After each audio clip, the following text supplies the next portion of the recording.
अस्सलामुअलैकुम। तो कैसे हैं आप सब लोग? आई होप कि सब अच्छे होंगे। मैं भी बहुत अच्छी हूँ। देख सकते हैं अभी हम घर जा रहे हैं अपना बोरिया बिस्तर लेके। सामान एक्चुअली बहुत सारा था हमारे पास में और कन्नौज को इस टाइम अलविदा कहने का बिल्कुल भी मन नहीं कर रहा था। मतलब यहाँ आके मुझे बहुत ज़्यादा अच्छा लगा था, मेरा दिल बहुत ज़्यादा लगा था। तो लेकिन फ़िलहाल कहना भी था क्योंकि हम अब फाइनली अब अपने घर जा रहे थे, जिसके लिए मैं बहुत ज़्यादा एक्साइटेड थी क्योंकि पूरे 2 साल के बाद मैं अपने घर जा रही थी। तो थोड़ा सा एक्साइटमेंट में था, बहुत ज़्यादा मैं इमोशनल भी हो रखी थी बिकॉज आप सबको तो पता है I am a very emotional person. अपने पेरेंट्स का घर, वहाँ की कुछ खट्टी मीठी यादें, इतनी प्यारी प्यारी खूबसूरत खूबसूरत यादें। तो जो इमोशनल इंसान नहीं भी होगा ना, तो वहाँ जाते हुए तो हर कोई इंसान इमोशनल ही हो जाता है। This is Bareilly mall, so beautiful. हम यहाँ पे फर्स्ट टाइम आए हैं और हमें नहीं पता था कि इतना अच्छा मॉल है बरेली में, फिनिक्स मॉल। तो यहाँ से भी हमने इतनी सारी शॉपिंग कर ली है।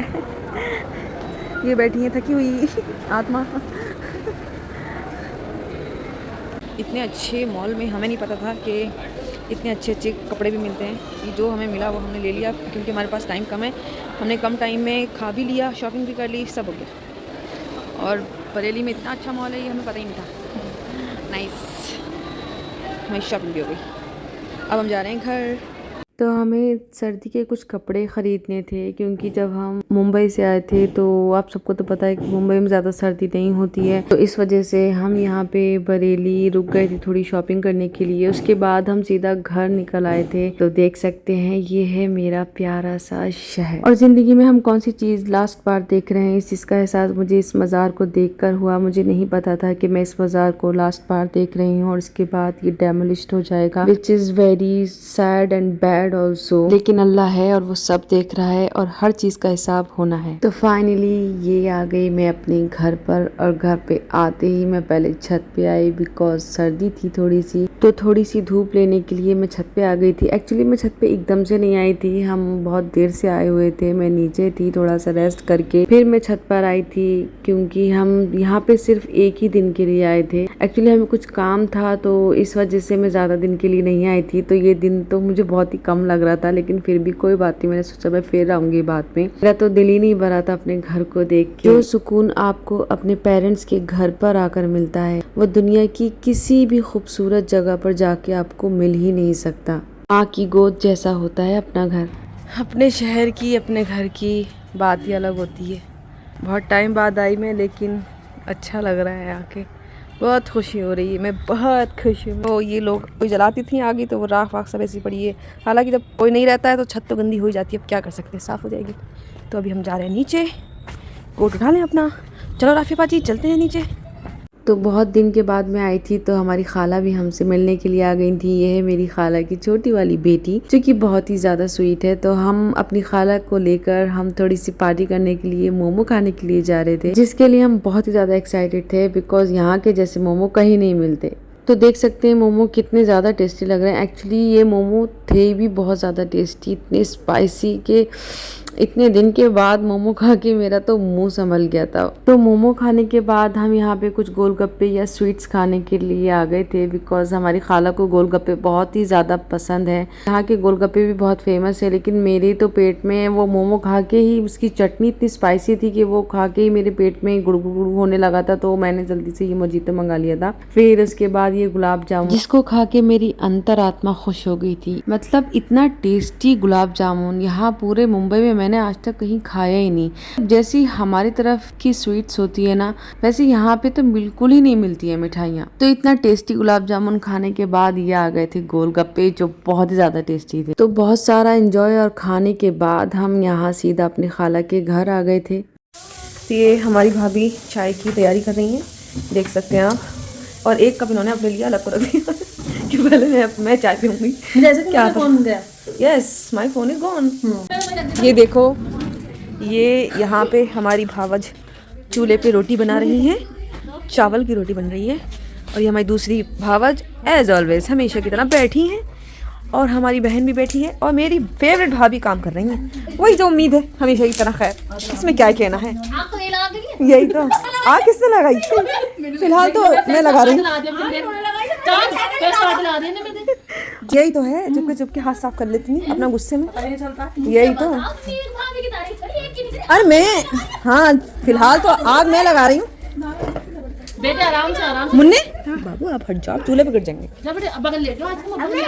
तो यहाँ मैं अपनी भाभीियों को खूब छेड़ रही थी और हमने उनके साथ में बहुत ज़्यादा मस्ती की, बहुत फन किया, बहुत एंजॉय किया। यही दिन तो होते हैं जो बहुत ज़्यादा याद आते हैं, ये चूल्हे की रोटी, ये शाम का वक्त, सर्दी का मौसम, बस यही खूबसूरत यादें होती हैं जो हमेशा हमारे पास रहती हैं, चाहे हमारे अपने हमारे साथ रहें या ना रहें। क्या बोल रहे थे अभी आप? अभी हम बोल रहे थे हम 2 करोड़ के फॉर्च्यूनर घर में खड़ी करेंगे। हाँ। और अब्बा को बिठा के दिल्ली लेके जाएंगे। और अब्बा को भी बिठा के बम्बई छोड़ के आएंगे। आमीन, इंशाल्लाह इंशाल्लाह। बोला आएगा 2 करोड़ की फॉर्च्यूनर, 7 लाख की ये कार कह रहा है, इसको हटाऊंगा।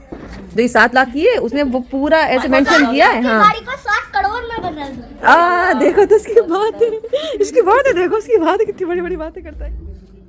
माशाल्लाह माशाल्लाह, क्या व्यू है। मस्जिद की मीनार है, पास में चांद है, बिजली चमक रही है। माशाल्लाह, वाह व्हाट अ ब्यूटीफुल व्यू। और ये मेरी खाला का घर है। तो अपने साथ ये प्यारी प्यारी मीठी मीठी यादें लेकर हमारा जाने का वक्त आ चुका था, बिकॉज हम सिर्फ एक दिन के लिए आए थे। दिल बहुत ही ज़्यादा उदास हो रहा था, मायूस हो रहा था। अपनों के साथ वक्त कितना भी क्यों ना हो, कम ही लगता है। सबसे ज़्यादा दुख अपने घर से बिछड़ते हुए होता है। ऐसा लगता है जैसे हमारा घर चीख चीख कर रो रहा हो, जैसे वो हमसे कह रहा हो कि अभी थोड़ी देर और रुक जाओ, मत जाओ मुझे अकेला छोड़कर। ये सोच सोच कर दिल और ज्यादा रोता है। तो अपने घर के बिछड़ने के साथ भारी मन लेकर फाइनली हम दिल्ली पहुंच चुके थे। तो हमारे भाई को दिल्ली में कुछ काम था और हमें एक दिन के लिए स्टे करना था। हमारी फ्लाइट नेक्स्ट डे थी, तो हमने सोचा इसी बहाने क्यों ना थोड़ा सा दिल्ली भी घूम लिया जाए। तो ये मॉल जो है इतना खूबसूरत मॉल था। इस मॉल के बारे में बहुत ही ज़्यादा सुना था हमने। जैसे ही हमने यहाँ एंटर किया, सच में इतना रॉयल वाइब्स आ रही थी यहाँ पे। इतना सुंदर मॉल, इतना बड़ा मॉल,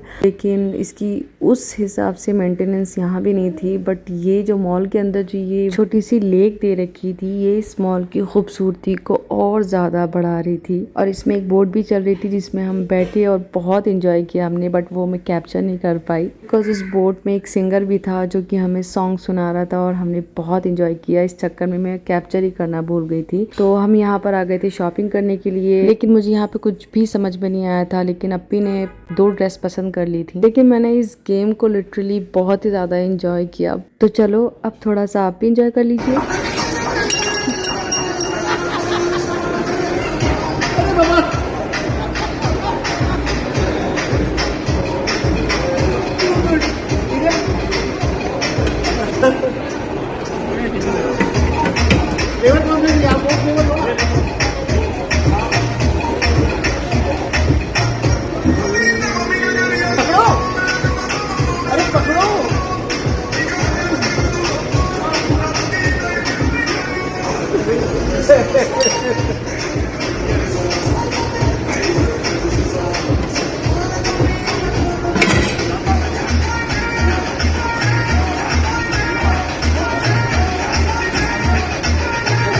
तो इसके बाद कुछ बोट की क्लिप्स हैं जो अपी ने कैप्चर की थी, तो वो मैं आपको दिखाती हूँ, एंजॉय कीजिए।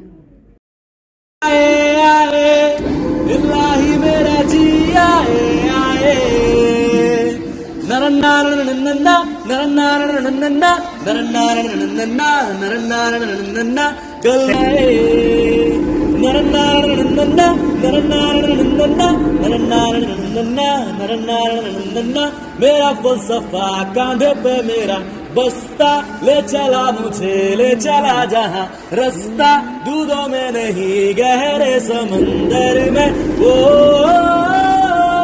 इलाही मेरा जी आए आए। गाते भी एक बारी और। ब्यूटीफुल। तू बरखा मेरी, मैं तेरा बादल पिया।